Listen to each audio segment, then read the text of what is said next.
unfortunately, we've got a lot of issues with years and years of, well, a few hundred years of infiltration of false doctrine into the church, which has made this just be what it is, and people have just accepted what it is. But there's explanations and different alternatives for all of it. But to be honest, why spend your time trying to understand something which was never written for you in the first place? All of this stuff, whether it's true, let's go back to the simplicity of the gospel Jesus talked about. Let's love one another. We don't have to agree. Let's love one another. Let's love the world, rather than trying to convince someone of something. Let the Holy Spirit, the Holy Spirit's the only one who can renew someone's mind. And if they're genuine, then you can have a conversation. But if they're just trying to prove you wrong, then it's a waste of time. If someone's genuinely searching and thinking, I'm struggling because this doesn't align with God, and and God doesn't, how could this be God? Well, there someone's on a journey towards restoration and renewal of their mind, then you can help people along that path. But if all they want to do is just try and convince you that you're wrong, and that there's going to be tribulation and judgment and a millennium and all of that, then that is a very deceptive doctrine, and you won't argue someone out of it. I think God will renew many, many people's minds, deconstruct a lot of people, but a lot of people will be stuck in religion and stuck in the system, sadly. But a lot of people are leaving it, and a lot of people are coming to a different view of God. And it's helping them discover God is love by loving them. And loving them, exactly. It's better to love them than to argue with them. It's better to keep a friend than win an argument and lose a friend. And I think by saying look, I don't really want to get into a lot of this stuff because I think it will just cause problems in our relationship, and I value our relationship more than being right. And leave it at that. But it is, it is a difficult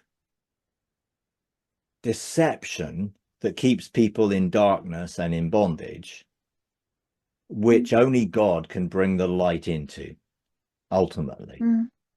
If people had tried to convince me that my eschatology was wrong back in the 80s, I wouldn't have believed them. But God spoke to me. God did it.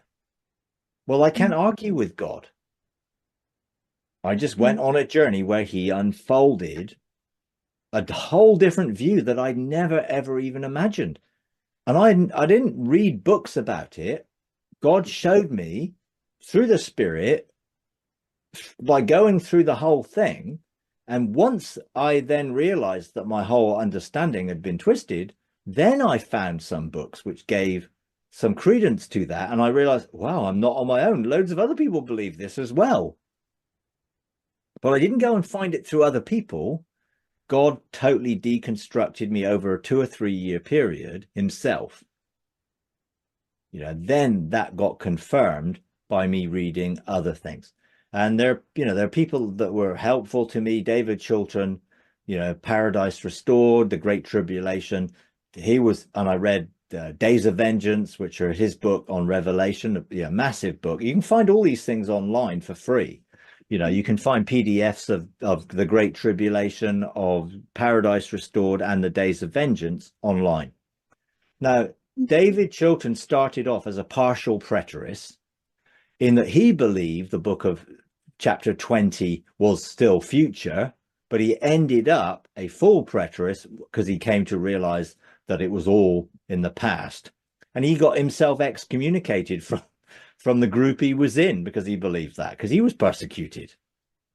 But inevitably, I think if you are open, you will move through partial preterism into preterism. Now, I don't want to be labeled a preterist or not, because there are other things within that system that I don't think necessarily are true.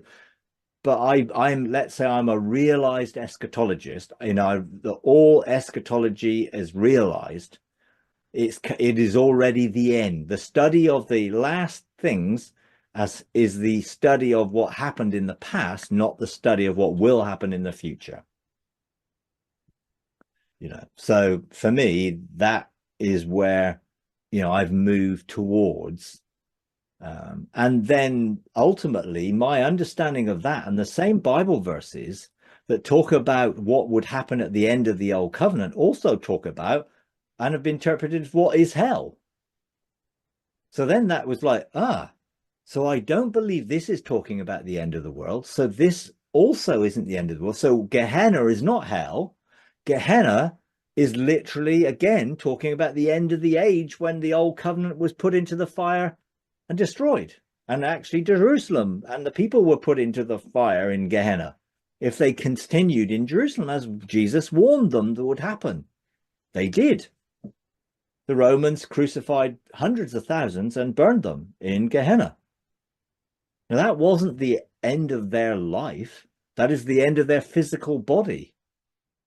Their actual soul would go into the fire of God's love and hopefully bring about their restoration.